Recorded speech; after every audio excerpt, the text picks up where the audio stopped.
Welcome, everyone, to the Future of Supply Chain, Day 1. Today, we are joined in this fireside chat by the one and only Chris Hunt, Senior Manager of Business Development with Aurora Innovations. Welcome, Chris. Oh my gosh, Mary, that is a lot of pressure. Thank you very much. And I would be remiss if I didn't start by saying happy Safety Month to all who celebrate. Oh, I did not realize that June was Safety Month. What a nice little plug there. Yeah, did you like that? I did. Man, June has a lot going on in it. It does. The It start really of does. summer, we've got everything. But today we are kind of getting into the sustainability and the green side of autonomous technology, which obviously you guys are, I'm going to say, kind of experts in. Before we get too far into it, though, why don't you give us some background on you and how you got started at Aurora Innovations? Yeah, for sure. So going back a few years, my experience was in management consulting, and I did a lot of work in the supply chain space, focused on transportation sourcing and other things. And as part of that work, I came in contact with several autonomy development companies, including Embark at that time. And so over the course of my career, continued to maintain an eye on what was happening in autonomy, and then an opportunity arose to join Aurora a little over 2 years ago. And so jumped on that opportunity to join their commercialization team. I mean, I feel like autonomy has kind of been like growing up and up and up, and there's kind of a couple players that started, and now it's grown into obviously warehousing, robotics, trucks, a whole bunch of different technology. And I, for one, am very much here for it, because anything that's going to improve things works for me. You know, any little improvement in efficiency, I'm here for. Yeah, well said. I mean, we definitely have seen some significant consolidation in the autonomy space over the last 12 to 18 months. We believe that Aurora is really well positioned as of now to be one of the leaders, and we plan to be launching full autonomy here at the end of this year in Q4. So we're super excited. This is going to be a big year for us. You guys heard it here first. Dropping hot bombs. That's right. All right. So as you mentioned earlier, it is National Safety Month. And so we often kind of hear about safety and supply chain and how autonomous trucks and everything help a lot with that. What are some of the recent research that shows that there are some sustainable benefits to autonomous technology, as well as the safety and efficiency we've all kind of grown to know and expect? I'm so glad you asked that question. So our team actually recently published a white paper on sustainability, and specifically the sustainability of autonomous transportation and trucking. And I frame the opportunity like this. So the way that we've described it is there's an opportunity to reduce emissions of driving trucks by 13 to 32% through a combination of levers that are made possible by our autonomy systems. And if you think about the way that emissions kind of currently break down in the United States, about 29% of total emissions, greenhouse emissions, come from the transportation sector. And of that 29%, 23% are generated by medium and heavy trucks. So simplest terms, about a third of emissions come from transportation, and about a quarter of that third are from medium and heavy trucks. So just like some real small, tiny numbers about carbon emissions, and how transportation plays a not negligible role in that. It's pretty significant, and it's not just in the United States. So I was reading last week a report from MIT, and they are forecasting that due to economic growth in Asia, Latin America, and Africa, between now and 2050, there's an expectation for freight service demand to triple over the next 25 years. So it is and will continue to grow as a global problem, not just an American problem. Oh, absolutely. And I think it's kind of like the first one. It's kind of, I don't want to call it like a rat race, because that's not 100% accurate, but it kind of is, where like the first one to come up with a good, scalable, successful solution is going to be the one that has, the most profit, the most success, and has the best chance of, surviving and making it through the long haul, which I think is everybody's goal right now, is just survival until we hopefully get a nice rate swing, and we get an uptick in that freight market. Because I, for one, would love to see. As we kind of come out of it, I would love to see a stronger focus on sustainability and reduction of carbon emissions. But I know that's not always always everyone's priority when it's just in a moment of like, let's stay alive. Sure, yeah, that makes sense. And we've heard, at previous FreightWaves events that I've attended, there's been this mantra shared of kind of survive to 25. Yeah. I think that is apt for the autonomy space here over the last several years as well. That feels too real for the autonomy space, unfortunately. But you did kind of mention that, there are some of those like levers and other things that kind of help expedite autonomous technology and adoption, and especially in the reduction of carbon emissions. Can you provide a couple more details on that and kind of what some of the future opportunities might look like for autonomous trucking, either on an international scale or on just a larger scalability? Yeah, totally. There's a lot there. So I'll just kind of reframe, up to 32% reduction in fuel emissions possible through autonomy. 3 levers that I'll highlight that help make that possible. One is smarter speed management on our tractors. So because we're driving in a systematic way and we're able to enforce tight rules across our fleet at all times, we can strategically manage the speed of our tractors in ways that benefit fuel efficiency. So if you think about the fuel efficiency of driving at 70 miles an hour versus 60 miles an hour, it doesn't sound like a lot, right? 5 mile an hour difference. But actually that 5 mile an hour speed reduction increases fuel efficiency by about 9%. And it's about double that if you go from 75 to 65. So those are substantial benefits. And we also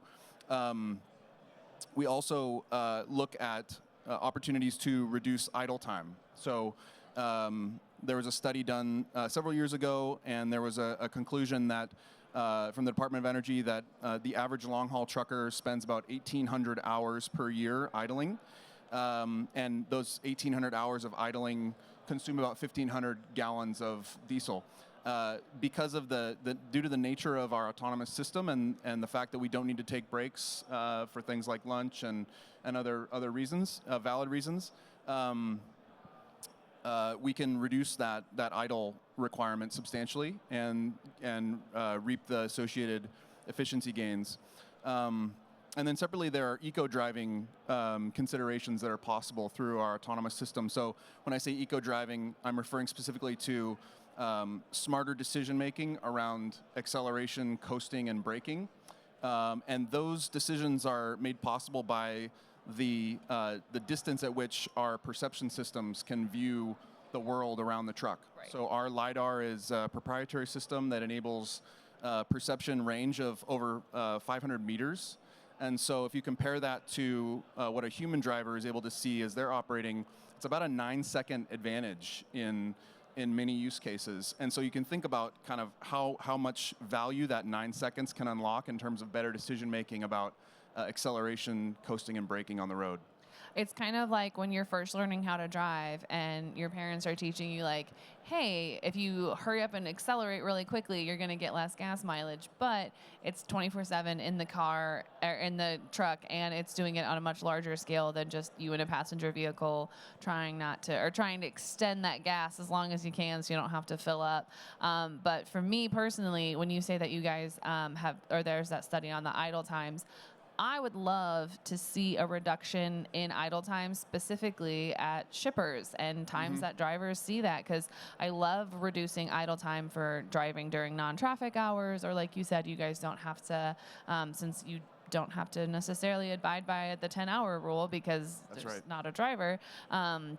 Which those are very important for our drivers.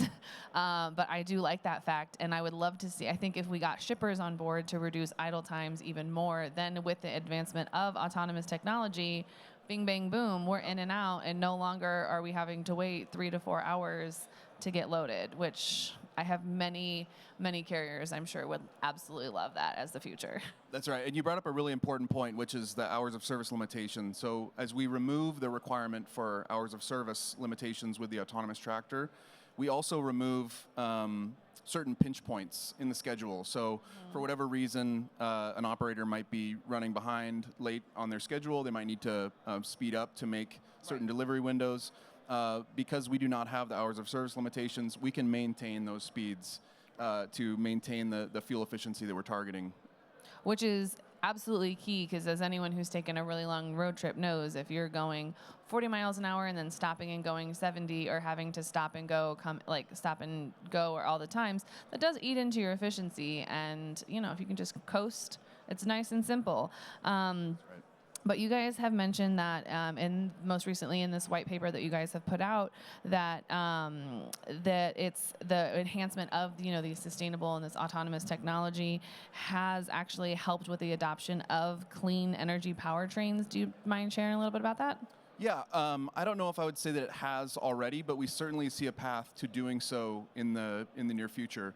So just calling out one example with electric trucks.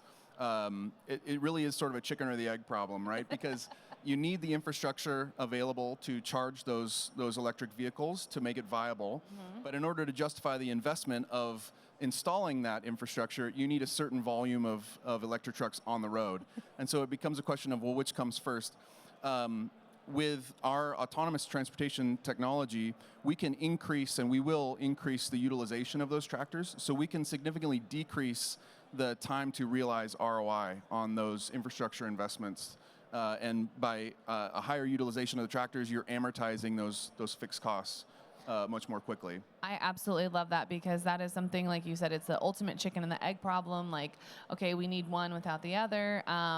But that's the other biggest thing is, okay, well, if I'm going to switch to an all-electric fleet, or if I'm going to switch to a different type of fuel or whatever, how long is it going to take me? Like, I'm going to put millions of dollars into this investment. How long is it going to take me to see that benefit, to go, this switch was worth it? Because it's not going to be like 6 months. It's going to be a sizable investment. That's right. And those payback periods are critical to our shipper and carrier partners.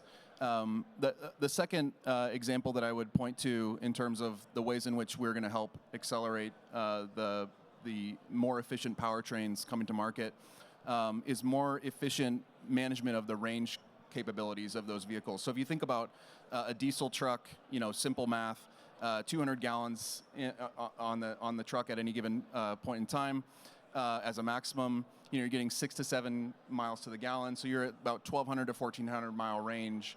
I rode in an electric tractor at ACT in Las Vegas a couple weeks ago, and they shared with me that it's between 200 and 300 mile range before you have to stop and sort of recharge and get ready for the next leg of the trip. So there is a significant difference between diesel trucks and electric trucks to this point.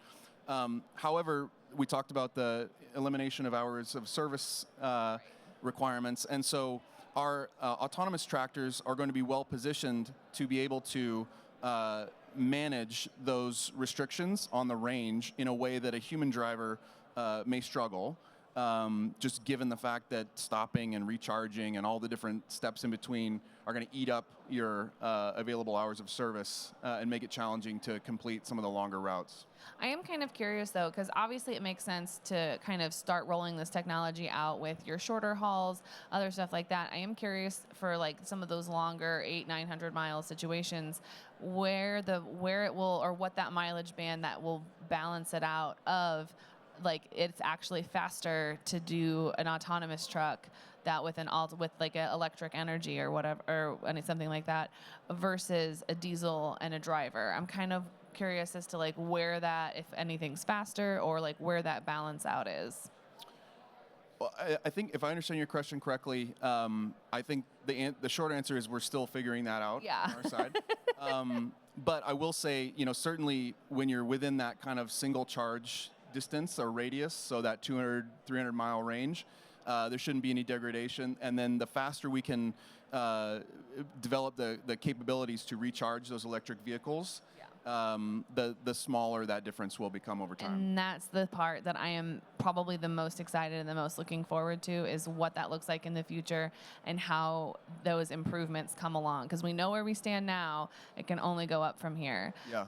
But that being said, we are running out of time today. So if anyone has any further questions or wants to pick your brain on anything, where can they find you outside of, our chat right now? Yeah, thanks, Mary. So the last thing I would say is, with our coalition of partners, Aurora is leading the development of self-driving trucks. As I said, we're pulling the driver here in Q4, and we're super excited to be on a path to reduce emissions and ultimately help in the fight against climate change. As you shared, our Aurora booth is right over here, right to my right. Awesome. And we'd love to chat with everyone. We can share more about our sustainability white paper, and check us out at aurora.tech. Awesome. Thanks so much for joining us today. Awesome. Thank you.